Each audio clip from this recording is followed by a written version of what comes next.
အခုကျွန်တော်တို့ဒီအချိန်ကတော့ကျွန်တော်တို့ဂုဏ်တော်ချီးမွမ်းခြင်းအစီအစဉ်နဲ့သွားမယ်ဖြစ်တဲ့အတွက်ကြောင့်မလို့ပထမဦးစွာတေးသန့်ရှင်ဆီယာမလာတဲ့ထားရီကနေပြီးတော့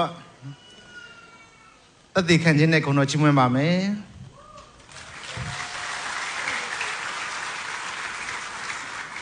အားလုံးပဲမင်္ဂလာပါဒီကနေ့ Sunday မှာဘုရားသခင်ရဲ့ပို့ဆောင်မှုကြောင့် KLBC မှာလာရောက်ပြီးမှဝိပုကိုးကွယ်ခြင်းနဲ့အတူချီးမွမ်းခွင့်ရတဲ့အတွက်လက်ပြပေးတဲ့ဘုရားသခင်ယေရှုတော်ရှေးစွာချီးမွမ်းချင်ပါတယ်နာရီယာဆီယာမတော့မဟုတ်ပါဘူးလို့ဆိုတော့ဒီကနေ့မှာပေါ့နော်မချီးမွမ်းခင်မှာအနေငယ်လေးပေါ့နော်ဆရာချက်ကလည်းတသက်ခံခြင်းနဲ့အတူချီးမွမ်းဖို့ရန်ဆိုပြီးတော့မဖိတ်ခေါ်တဲ့အခါမှာအနေငယ်လေးပေါ့နော်တသက်ခံချင်ပါတယ်ဒီကနေ့ရဲ့ကျန်းချက်အတိုင်းပဲပေါ့နော်ဒါရင်ရဲ့အခုနောက်ပိုင်းပေါ့နော်တကယ်စစ်မှန်တဲ့တချင်းကိုရပြီးတဲ့နောက်ပိုင်းမှာဒီကနေ့ရဲ့ကျန်းချက်လူနူလေးယောက်လိုပဲလာတဲ့ရဲ့အသက်တာလဲစစ်မှန်တဲ့တချင်းကိုရရှိတဲ့အခါမှာသတင်းစကားလာတင်ခံစားရတဲ့ဖခင်ရှင်ရဲ့ကောင်းမြတ်ခြင်းအကြောင်းကိုထပ်ပြီးတော့မှလူတွေကိုလည်းလာတင်ပြောပြခြင်းနဲ့စိတ်တွေရှိလာတဲ့အခါမှာလာတင်ဒီလိုမျိုးအေးဝင်ကြီးတရားတွေထဲမှာနောက်ပိုင်းတောက်ချောက်ပါခဲ့တယ်ပေါ့နော်အရင်တော့ဆိုလို့ရှိရင်အေးဝင်ကြီးထွက်ဖို့အတွက်လာခေါ်လို့ရှိရင်မသွားချင်ဘူးဘာလို့ဆိုပတ်စံမရဘူးပတ်စံမရဘူးအဲ့တုန်းကတော့လာတင်ကအနုပညာလုံးလုပ်တဲ့ခါမှာအပြင်ပွဲတွေပေါ့နော်အကြောင်းမျိုးမျိုးပြတယ်ရှင်လာတဲ့အခါကျလို့ရှိရင်ပတ်စံရမယ့်ပွဲကိုပို့ပြီးဦးစားပေးခဲ့တယ်ပေါ့နော်ဒါပေမဲ့နောက်ပိုင်းမှာကိုဗစ်တွေဖြစ်လာပါတယ်ကိုဗစ်မဖြစ်ခင်ထိရလာတဲ့အသက်တာအဲ့လိုဖြစ်ပါတယ်တကယ်အမြဲတမ်း try လုပ်ရမယ်ဆိုလို့ရှိရင်ဒီလိုဖျားသခင်အကြောင်းကိုဝေငှဖို့တဲ့ပတ်စံရဖို့ပတ်စံဘယ်လောက်ရမယ့်ပွဲအဲ့လိုပွဲကိုပဲဦးစားပေးခဲ့တဲ့အသက်တာဖြစ်ပါတယ်ကိုဗစ်တွေစဖြစ်တဲ့အခါမှာရန်ကုန်မှာဒါline ပေါ်မှာလည်းတချို့တွေတိကြမယ်ပေါ့နော်ဘလောက်တောင်ဆိုးရွားလဲဆိုလို့ရှိရင်လာတဲ့တော့ရန်ကုန်တုတ်တန်မှာဆိုလို့ရှိရင်အလောင်းတွေကပုံထက်နေတာပဲမိသားစုဝင်တွေလည်းတချို့လို့မရအောင်ဘယ်သူမှသွားလို့မရအောင်အလောင်းတွေကအိတ်တိုင်းပုံထက်နေတာပေါ့နော်အရန်ကြောက်ဖို့ကောင်းတယ်အဲ့ဒီချိန်မှာကိုဗစ်ကမြန်မာပြည်တပြည်လုံးဖြစ်တယ်အဲ့ဒီထဲမှာလာတဲ့တို့မိသားစုလည်းပါပါတယ်ဆိုတော့လာတဲ့တို့အိမ်ကတော့လာတဲ့အမေရဲ့အတော်တို့သားမိရဲ့နေတယ်ပေါ့နော်ဆိုတော့မောင်လေးဝမ်းကွဲရတော့ကလေးဖြစ်တဲ့ကြောင့်မလို့အဝေးကိုပို့လိုက်တယ်ပေါ့ဆိုတော့အိမ်မှာ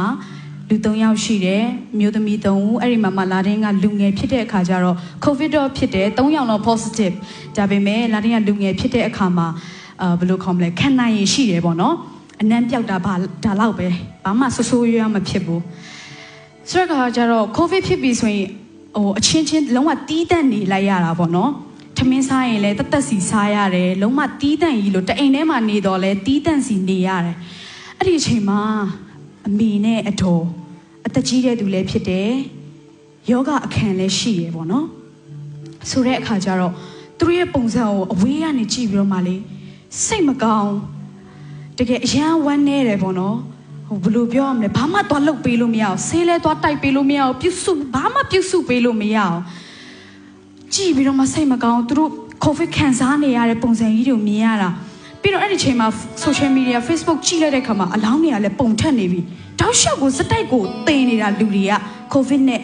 တချို့တွေဆိုအိမ်ထဲမှာအိတ်တိုင်းတင်နေတာဟာဒါမျိုးတွေမြင်ပြီးတော့မှအရန်နေကြောက်လာတာဘယ်လိုလုပ်ရမလဲဒီချိန်မှာဒါတည်းရဲ့ချစ်ရတဲ့အမေတူဦးသာတည်သွားမယ်ဆိုရင်မခံစားနိုင်ဘူးလုံးဝလက်ခံနိုင်မှာမဟုတ်ဘူးအဲ့ဒီချိန်မှာပထမဦးဆုံးစုမတောင်းတက်တဲ့လာတဲ့ကဒီနေရာမှာလည်းနည်းနည်းဖြတ်ပြီးတော့ပြောချင်တယ်ပေါ့နော်စုမတောင်းတက်ဘူးဆိုတာကအရင်တော့လာတဲ့ကစုတောင်းလို့ရှိရင်2မျိုးပဲစုတောင်းတယ်အစာစားခံဒီစုတောင်းရမယ်ညအိတ်ခံဒီစုတောင်းရမယ်အစာစားခံဒီစုတောင်းရင်တော့အရန်ရည်ရတယ်အခုချိန်မှာပြန်ပြောပြရင်တော့ရည်စရာကြီးရှက်စရာကြီးပေါ့နော်ဘယ်လိုစုတောင်းလဲဆိုတော့ Sunday School မှာတင်တဲ့အတိုင်းစုတောင်းတာကိုရောချပေးအစာကျွေးယေရှုကြီးလာအိုဖာအာမင်ပြီးသွားတယ်ဒါပဲ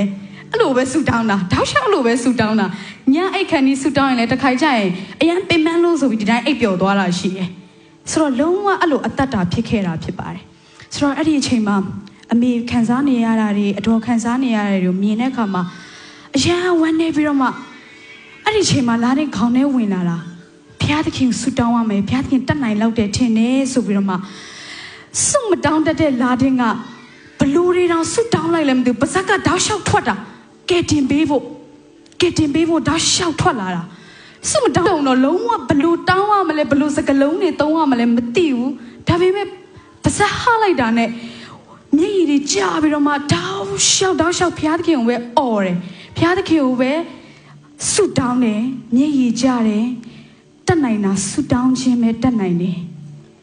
ဆိုတော့ဆွတ်တောင်းရင်နဲ့အဲ့ဒီအချိန်မှာကိုဗစ်ကတတိယပထမလိုင်းဒုတိယလိုင်းတတိယလိုင်းဆိုတာရှိရလေနော်ဆိုတော့လာတင်တို့ဖြစ်တာကကြတော့ဒုတိယလိုင်းမှာဖြစ်တာအဲ့ဒီအချိန်မှာပဲဆွတ်တောင်းနေနဲ့တိတ်မကြောက်2ပတ်3ပတ်လောက်မှာကလေးမျိုးကလာတင်မိသားစုဝင်တွေကအမျိုးတွေကအတော်အရန်ချစ်ရတဲ့အတော်ကဆုံးသွားရောကိုဗစ်နဲ့ဟာသွားပြီအရန်ချစ်ရတဲ့အတော်ဆုံးသွားပြီမိသားစုတွေအားလုံးကဖုန်းနဲ့ပဲနိုင်ရေးကိုလည်းမသွားနိုင်ဘူးဖုန်းနဲ့ပဲလောက်ရတာအဲ့ဒီအချိန်မှာအတွေးထဲမှာကလေအမေလည်းဆုံးသွားရင်ငါလိုက်ပို့လို့လည်းမရဘူးဘာမှလုပ်လို့မရထပ်ပြီးတော့ဆူတောင်းတယ်ဆူတောင်းတာပဲလာတင်တက်နိုင်တယ်ဘာမှမတက်နိုင်ဘူး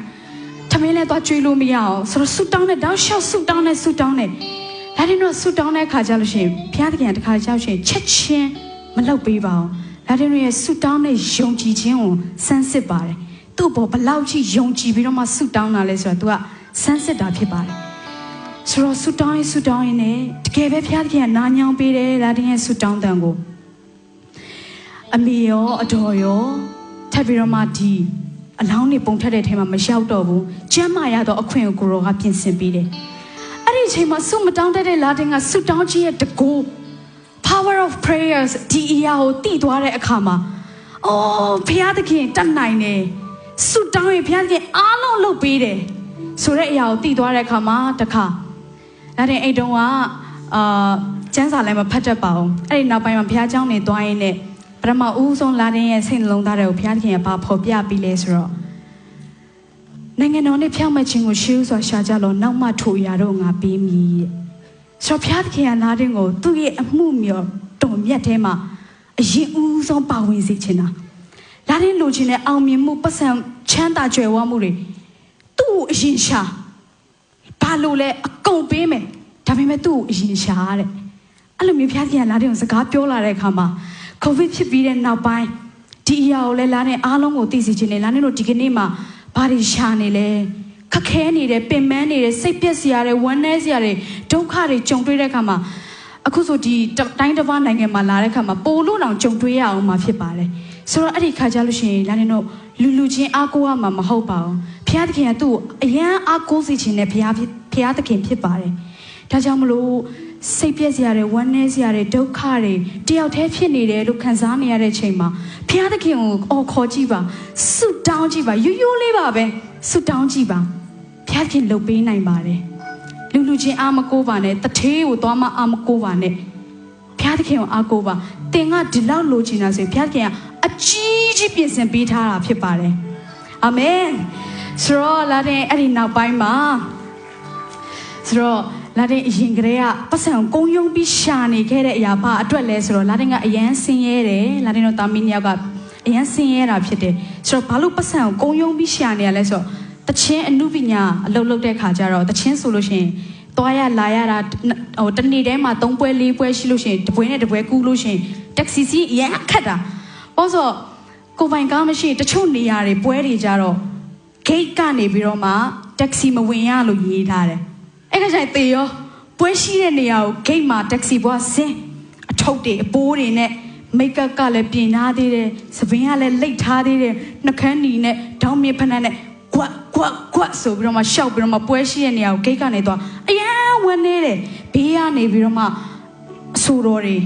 တူဆိုတဲ့အဆိုတခြားအဆိုတော်တွေကသူတို့ကားကြီးတွေနဲ့သွားတာဝူးဆိုပြီးတော့မှဖြတ်သွားရင်အရန်ရှက်တယ်ဟာကားအရန်လိုချင်တာအဲ့ဒါကြောင့်မလို့ပတ်စံကုန်းယုံပြီးရှာခဲ့တာကိုဟာနဲ့ကိုပေါ့နော်ဆိုတဲ့အခါကျတော့လာနေဒီလိုမျိုးကိုဗစ်တွေဖြစ်ပြီးတော့မှနိုင်ငံတော်နဲ့ဖြောင့်မခြင်းရှေးစွာရှာကြလို့နောက်မှထိုရတော့ငါပေးမည်ဆိုတဲ့ဂရုတော်အတိုင်းဘုရားသခင်စီမှာတိုးဝင်လိုက်တဲ့အခါမှာဘုရားသခင်ကလာနေအရန်လိုအပ်နေတဲ့ကားပေးပါတယ်ဟာလေလုယာ